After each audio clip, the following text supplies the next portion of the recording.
Assalamualaikum warahmatullahi wabarakatuh. Saya Putri Winda Lestari. Hari ini kita akan membahas tips menulis skripsi. Mungkin sebentar lagi kita akan masuk semester genap ya. Jadi banyak mahasiswa semester akhir yang mulai menulis skripsi. Berdasarkan sharing dengan mahasiswa dan sharing dengan alumni, banyak sekali yang menyatakan bahwa skripsi itu susah, skripsi itu sulit. Benarkah demikian? Oke, kita akan bahas dan kupas tuntas satu persatu. Sebelumnya ini akan saya bahas tentang proses membuat skripsi. Yang pertama adalah mulai dari menentukan tema dan judul.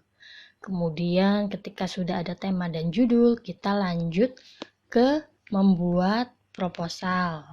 Kemudian kita lanjut seminar proposal, pengambilan data, pengolahan data, kemudian menyusun hasil dan pembahasan hingga kesimpulan dan saran.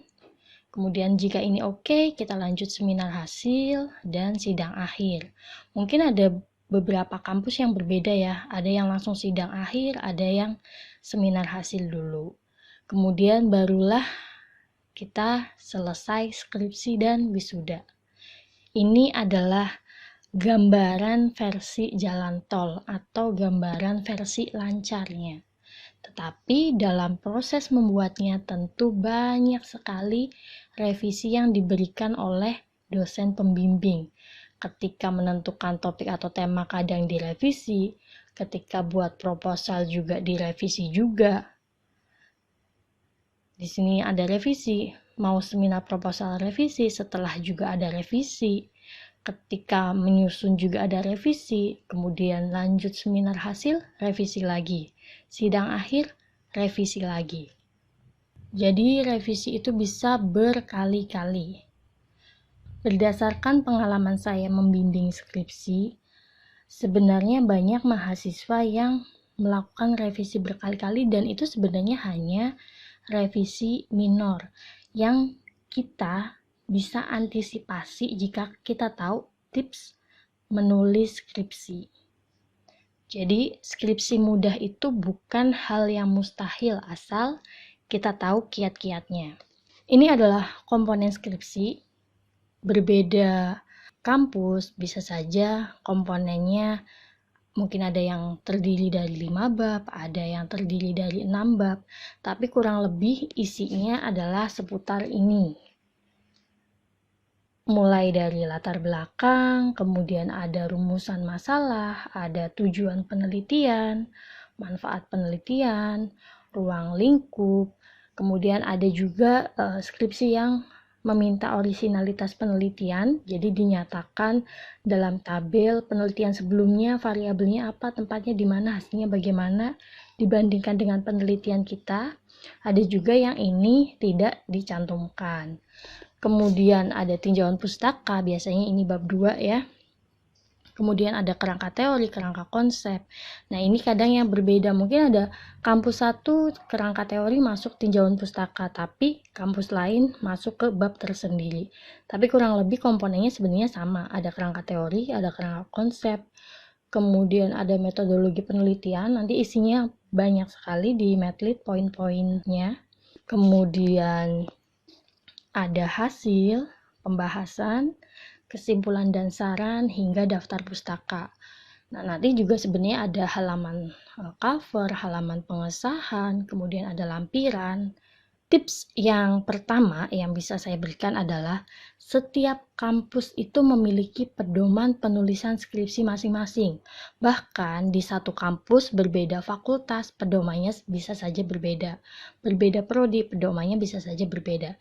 Jadi tipsnya adalah baca dulu pedoman skripsi yang berlaku di tempat kita masing-masing dan ikuti format penulisannya. Jika kalian dari UI, ya udah ikutin format yang diberikan UI. Dari UGM silahkan ikuti, dari kampus yang lain silahkan ikuti di kampus masing-masing pedomannya seperti apa. Kemudian berdasarkan hasil sharing saya dengan mahasiswa dan alumni, biasanya mereka pertama kali kesulitan adalah ketika mencari tema dan judul penelitian.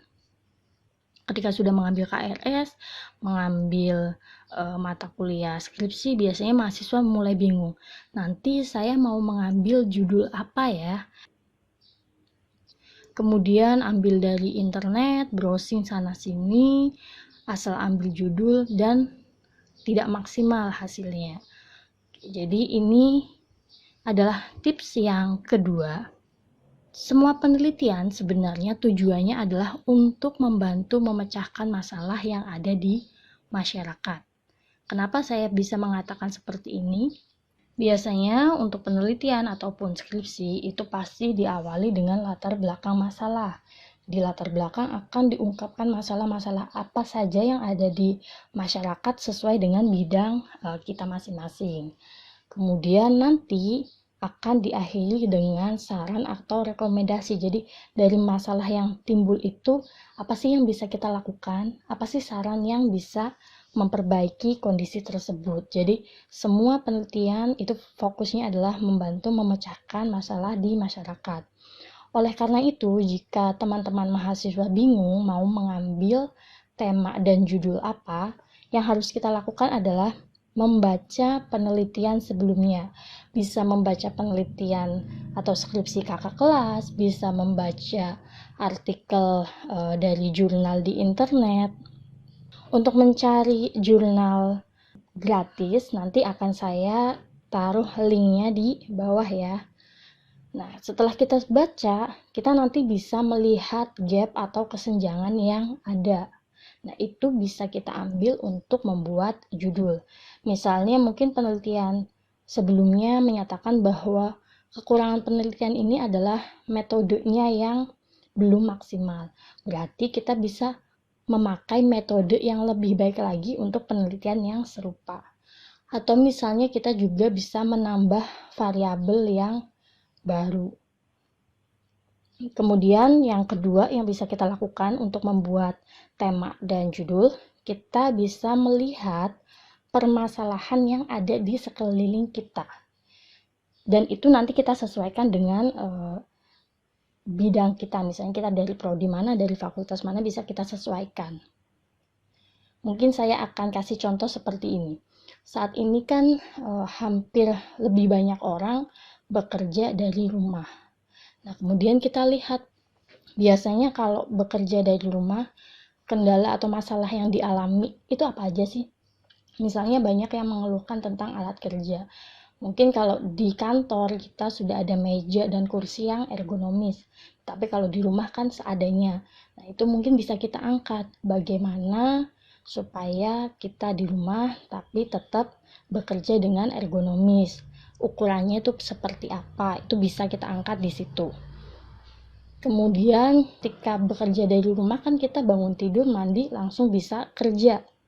Nah, itu mungkin sedentary lifestyle-nya jadi meningkat. Nah, bisa dilihat apakah dengan bekerja dari rumah obesitas jadi naik atau tidak.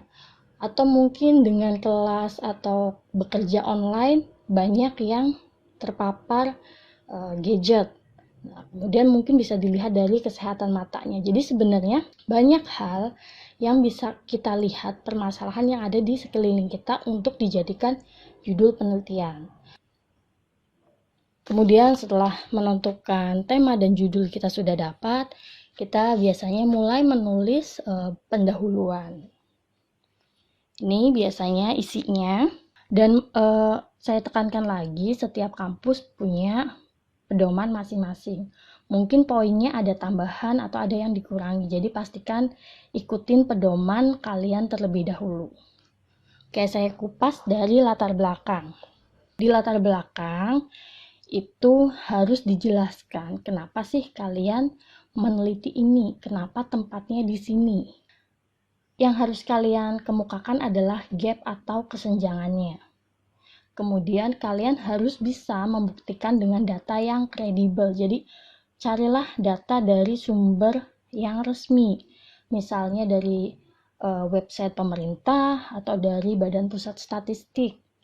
Jangan ambil data dari berita atau dari website atau blog yang tidak resmi. Kemudian untuk membuat latar belakang, itu bentuklah piramida terbalik. Maksudnya apa bentuk piramida terbalik? Jadi, kita menulis dari yang umum ke yang khusus. Misalnya saya mau menulis tentang COVID di Jakarta. Nah, ketika di paragraf awal berarti kita kemukakan dulu nih COVID di dunia itu kasusnya seperti apa. Kemudian mengerucut jadi misalnya di Asia.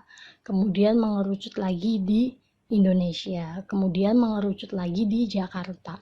Dan itu harus ditekankan dengan data. Kenapa kita ngambilnya di Jakarta? Kenapa tidak di kota lain? Mungkin kadang penguji atau pembimbing akan menanyakan hal itu. Dan pastikan hindari menjawab bahwa karena ini lokasi penelitiannya dekat dengan rumah saya, itu kurang masuk akal ya. Jadi kemukakan berdasarkan data-data. Mungkin karena jumlah kasusnya tinggi, atau misalnya mungkin karena kalau di tempat yang saya teliti orang-orang yang beresiko itu lebih banyak gitu. Jadi urgent banget nih kita teliti. Nah, kalian di latar belakang harus bisa meyakinkan pembimbing atau penguji tentang masalah yang akan kalian ambil. Kemudian yang selanjutnya adalah perumusan masalah. Nah, kadang kalau yang saya temui ada dua tipe. Jadi ada yang tipe pertama, ya udah yang penting kemukakan pertanyaan penelitian saja. Ada juga tipe yang kedua, dibikin narasinya dulu, baru dibikin pertanyaan penelitian. Jadi nanti dibikin narasi atau ringkasannya, kenapa ini penting diteliti, kemudian muncullah pertanyaan-pertanyaan penelitian. Kemudian untuk tujuan penelitian, ini tipsnya adalah sebenarnya tujuan penelitian itu sama dengan rumusan masalah. Bedanya, di rumusan masalah bentuknya pertanyaan, di tujuan penelitian bentuknya pernyataan. Contoh, ketika di rumusan masalah bentuk pertanyaannya adalah faktor apa saja yang mempengaruhi peningkatan COVID-19 di Jakarta. Maka di tujuan penelitian mengetahui faktor-faktor yang mempengaruhi peningkatan kasus COVID-19 di Jakarta. Jadi dari yang pertanyaan kita ubah ke pernyataan atau kalimat. Kemudian yang selanjutnya manfaat penelitian. Kita bisa mengemukakan manfaat mulai dari peneliti, untuk peneliti apa saja, untuk institusi, untuk masyarakat, dan seterusnya. Biasanya sih kalau di manfaat penelitian mahasiswa tidak memiliki kesulitan ya. Kemudian kalau di ruang lingkup kita mengemukakan batasan penelitian kita, entah itu dari batasan subjeknya, batasan tempatnya, kemudian batasan waktu, metode, silahkan dikemukakan di sini. Kalian bisa mengemukakan dengan metode 5W1H. Kemudian yang berikutnya adalah orisinalitas. Nah, ini biasanya ada kampus yang meminta orisinalitas, jadi dijabarkan penelitian sebelumnya dengan penelitian kita bedanya apa. Ada juga yang tidak. Nah, kalau misalnya ada yang meminta bagaimana? Kita jabarkan. Kalau yang penelitian sebelumnya variabelnya apa saja? Metodenya bagaimana? Hasilnya seperti apa? Sampelnya atau subjeknya siapa? Nah, kalau di penelitian kita seperti apa? Jadi, apa sih yang baru di penelitian kita? Kemudian setelah membuat pendahuluan, kita biasanya lanjut ke tinjauan pustaka. Ini adalah tipsnya. Yang pertama adalah pustaka itu harus diambil dari referensi yang kredibel. Jadi yang terpercaya. Bisa kalian ambil dari buku, dari artikel atau jurnal. Dan usahakan up to date. Berikutnya adalah pastikan referensi yang diambil itu kita sitasi atau kita rujuk. Contoh, saya mengambil pengertian kesehatan dari WHO. Kesehatan adalah bla bla bla bla. Nah, itu kan kita ngambilnya dari WHO, jadi harus ditulis. Misalnya kalau yang bentuknya Harvard itu WHO, tahun misalnya. Kalau yang bentuknya Vancouver biasanya penomoran. Jadi nanti kita lihat juga di pedoman kampus kita masing-masing, metode penulisan daftar pustakanya pakai apa, apakah Harvard, Vancouver, apa, atau yang lainnya. Yang penting ketika kalimat itu kita ambil dari buku atau dari hasil pemikiran orang lain, kita tulis sumbernya. Kemudian yang berikutnya, nah ini ada yang kerangka teorinya masuk bab 2, ada juga kampus yang kerangka teorinya di bab 3. Tergantung pedomannya masing-masing ya. Nah, biasanya kesalahannya mahasiswa adalah mereka bingung antara kerangka teori dan kerangka konsep. Bedanya apa sih? Jadi, perbedaannya adalah jika kerangka teori itu merupakan kerangka atau rangkuman dari pustaka yang tadi kita tulis, yang di tinjauan pustaka bab 2 yang kita tulis, itu dirangkum dalam bentuk kerangka, itu namanya kerangka teori. Kalau kerangka konsep itu adalah kerangka dari penelitian yang akan kita lakukan. Pembahasan tentang metodologi penelitian, hasil, dan kesimpulan saran daftar pustaka bisa kalian lihat di part 2 ya. Terima kasih.